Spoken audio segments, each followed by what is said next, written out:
Hello everyone, आज हम पढ़ेंगे गिब्रेलिक एसिड। यहाँ पर तो स्पेलिंग की गलतियाँ हो गई हैं, कृपया करके ठीक कर लीजिएगा। यहाँ पे ई आएगा और यहाँ पे एल आएगा, ठीक है। तो सबसे पहले हम पढ़ेंगे इसकी डिस्कवरी कैसे हुई। इसकी डिस्कवरी हुई 1926 में। ई कुरोसावा साहब ने जब देखा कि जो तुम्हारा राइस है उसमें फुल्ली सीडलिंग मतलब पागलों की तरह प्लांट ग्रो हो रहा है। किसकी वजह से? बिकॉज ऑफ फंगस गिब्रेला, जो कि कॉज कर रहा था पकाने डिजीज़। इस डिज़ीज़ में क्या होता है, मान लो कि ये आपका नॉर्मल पेड़ मतलब जो आपका नॉर्मल राइस का पेड़ होता है वो ये है, ओके। ये हमारा हेल्दी वाला पेड़ मतलब हेल्दी राइस। अब इसमें इन्फेक्शन हो गया बाय गिब्रेला। तो इसमें अब क्या होगा, जो तुम्हारा प्लांट है वो पागलों की तरह ग्रो हो जाएगा और इसकी पत्तियां भी बहुत दूर दूर चली जाएगी। ये पॉइंट आपका होता है नोड। ये दो नोड के बीच का डिफरेंस होता है इंटरनोड। तो गिब्रेला क्या करता है, आपका इंटरनोड का लेंथ बढ़ा देता है। यहाँ पर देखो तो ये इंटरनोड सिर्फ इतना सा है और यहाँ पे देखो तो इंटरनोड इतना बड़ा हो गया है। जब इंटरनोड की लेंथ इंक्रीज हो जाती है तो इस प्रोसेस को क्या कहते हैं, बोल्टिंग। तो हमारा इनडायरेक्टली हमारा जिब्रेलिक एसिड आपका बोल्टिंग करा रहा है, मतलब इंटरनोड की लेंथ इंक्रीज करा रहा है। ये वाला प्लांट हमारा इन्फेक्टेड है। अब इसमें से अगर हम लोग एक एक्सट्रैक्ट निकालते हैं और उसको एक हेल्दी राइस में डालेंगे तो वो भी इन्फेक्टेड हो जाएगा और पागलों की तरह ग्रो करने लगेगा। इसका बायो ऐसे NCERT में नहीं है, पर जिस हिसाब से नीट 2025 का सीन चला है तो 26 में आने के बहुत ज़्यादा चांसेस हैं। तो वैसे तो इसके बायो ऐसे दो हैं, एक आपका अल्फा एमाइलेज टेस्ट और ड्वार्फ मेज प्लांट टेस्ट। पर हम यहाँ पे सिर्फ ड्वार्फ वाला पढ़ेंगे क्योंकि वो इम्पॉर्टेंट है। इसमें क्या होता है कि जो हमारा ड्वार्फ मतलब छोटा मेज मतलब छोटा हाइट में छोटा मेज प्लांट में अगर हम लोग गिब्रेलिक एसिड को छिड़कते हैं तो वो टॉल बन जाता है। क्यों? क्योंकि उसमें इंटरनोड इलॉन्गेशन हो जाता है और इससे हमें पता चलता है कि गिब्रेलिक एसिड बोल्टिंग कराता है। इसका हम NCERT से ही पढ़ लेते हैं। Bakanae is nothing just fully seedling disease, जो कि राइस की सीडलिंग में होती है, जो कि कॉज होती है एक फंगल डिजीज़ से। याद रखना ये एक फंगल डिजीज़ है और ये किससे होती है, गिब्रेला फ्यूजिकोरिया से। और इसको ई कुरोसावा ने देखा था 1926 में राइस सीडलिंग में। इसमें क्या होता है, जब ये लोग स्टेराइल मतलब उनको इन्फेक्शन नहीं होता फिल्ट्रेट फंगस का, उसमें से उन्होंने आइसोलेट करा था gibberellic acid.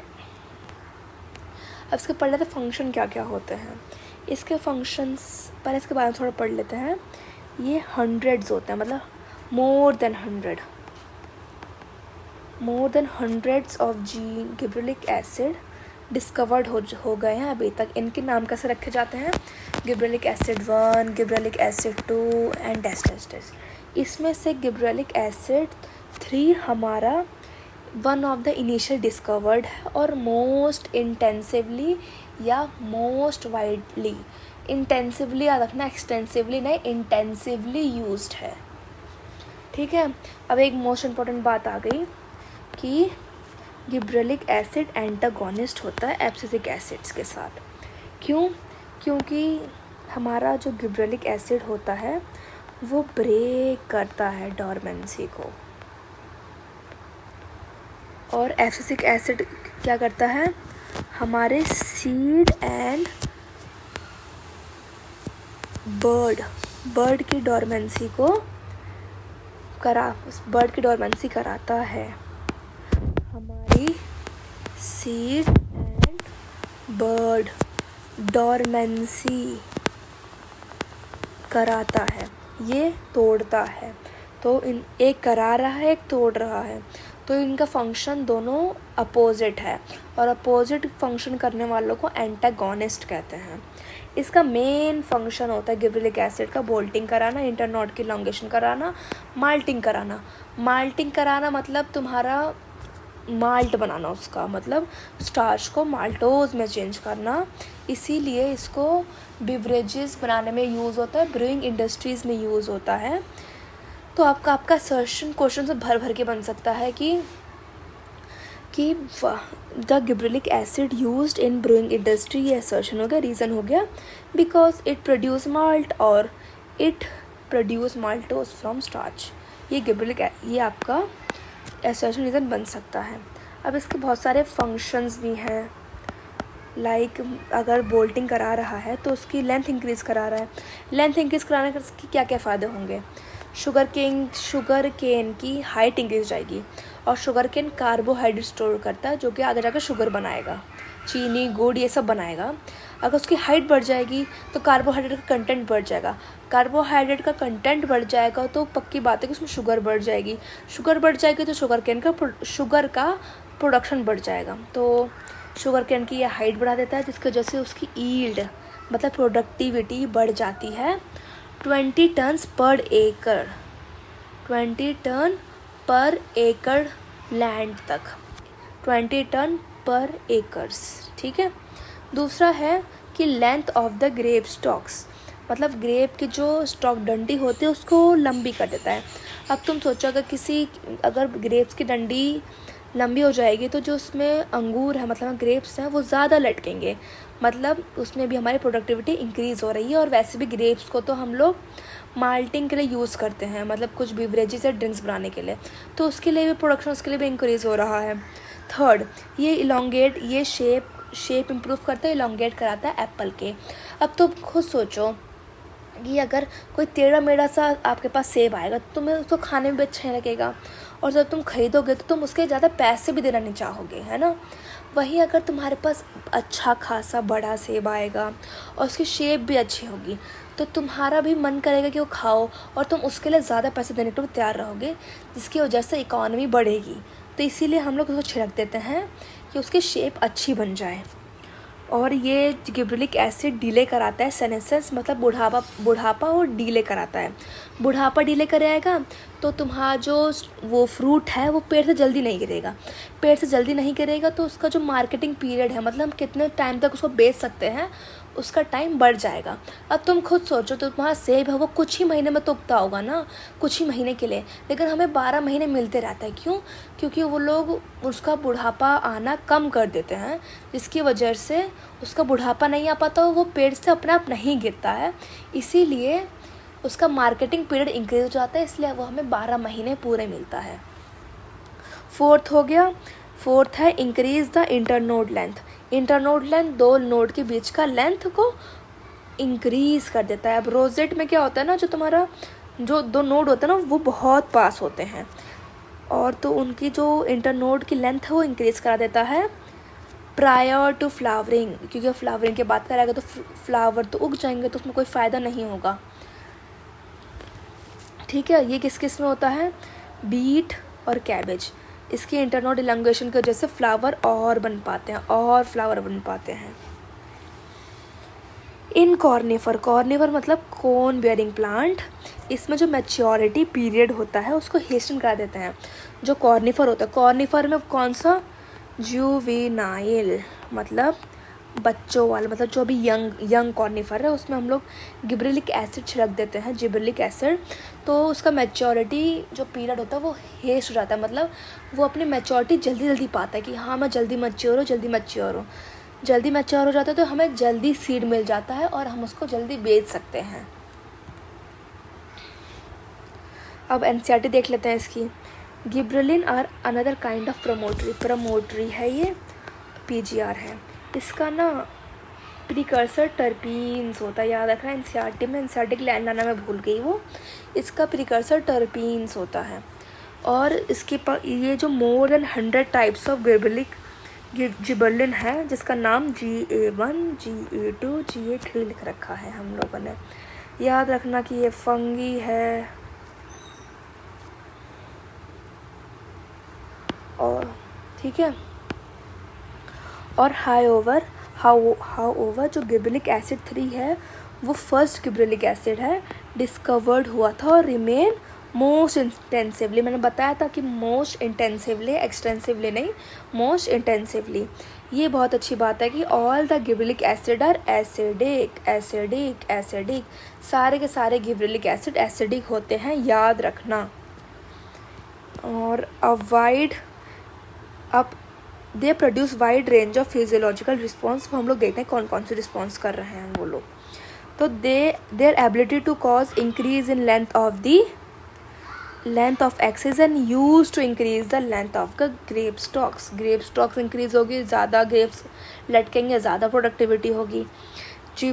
Gibberellin causes fruit like apple to elongate and improve its shape। वो अपने इम्प्रूव करेगा, जिसकी वजह से वो महंगा बिकेगा। ये डीले करते हैं सेनोसेंस, वो बुढ़ापा को कम आने देते हैं, जिसकी वजह से जो तुम्हारा फ्रूट है वो बहुत और दिन तक ट्रीज़ में लटका रहता है, जिसकी वजह से उसकी मार्केट पेड़, मतलब हम लोग उसको कब तक बेच पाएंगे, उसका टाइम इंक्रीज़ हो जाता है। गिबरेलिक एसिड आर यूज्ड, जो यहाँ पे गिबरेलिक एसिड ही लिखा है, is used in speed up the malting process, जो कि ब्रूइंग इंडस्ट्रीज़ में होता है, किस लिए, बिवरेजेस बनाने के लिए। शुगर केन स्टोर करता है कार्बोहाइड्रेट, जो कि शुगर है एक तरह से, उसके स्टेम में।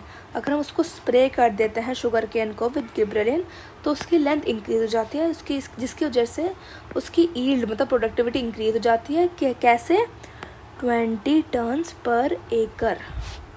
ठीक है। स्प्रेइंग, हम लोग अगर स्प्रे करें जुवेनाइल, मतलब बच्चा, यंग कॉर्निफर को गिबरेलिक एसिड के साथ, तो वो हेस्टन कर देता है उसकी मैच्योरिटी पीरियड को, मतलब उसको जल्दी से एडोलसेंस पाने में मदद करता है, जिसकी वजह से उसका अर्ली सीड प्रोडक्शन होता है। Gibberellin also promote the bolting process. Bolting होता है इंटरनोड इलोंगेशन, कब, प्रायर टू द फ्लावरिंग। किसमें, इन बीट एंड कैबेज, और भी प्लांट जो कि रोजेट हैबिटाट में रहते हैं। ये था हमारा जिबरेलिक एसिड। अब उसका क्वेश्चन कर लेते हैं। ये क्वेश्चन हमारा नीट 2024 का है। इसमें क्या लिखा है, spraying sugarcane crop with which of the following plant growth regulator increase the length of the stem. सोचे क्या होगा, हाँ जी आपने सही सोचा, इसका आंसर होगा जिबरलिन। अभी हमने पढ़ा था, ये नीट 2023 का क्वेश्चन है। Spraying of which of the following phyto hormone मतलब PGR मतलब प्लांट ग्रोथ रेगुलेटर। क्या चीज़ हम स्प्रे करें कि जुवेनाइल कॉर्निफर का मैच्योरिटी पीरियड हेस्टन हो जाए और अर्ली सीड प्रोडक्शन हो। अभी पढ़ा हमने, आप सोचे क्या होगा आंसर, रोक के, हाँ जी गिबरेलिक एसिड होगा आंसर। नीट 2020 फेज़ 1 का क्वेश्चन है ये। इसमें से विच of the following is not a inhibitory substance governing the seed dormancy.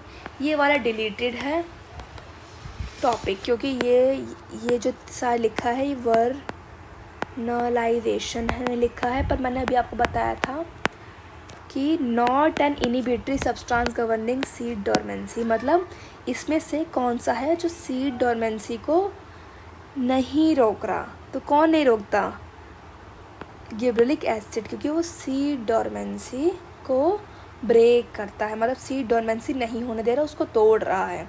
Break the seed dormancy कौन होगा, gibberellic acid. Name the plant growth regulator which upon spraying on sugarcane crop increase the length of the stem thus increasing the yield of sugarcane। बताइए, ये क्या आता था, 20 turns पर एकड़। कौन, गिबरेलिन। ये AIPMT 2012 का है मेंस का। Which of the following generally act as an antagonist to gibberellin? कौन कराता है gibberellin? Break seed dormancy, abscisic acid which is called ABA. Abscisic acid is nothing just ABA. तो वो एंटागोनिस्ट कैसे हुए?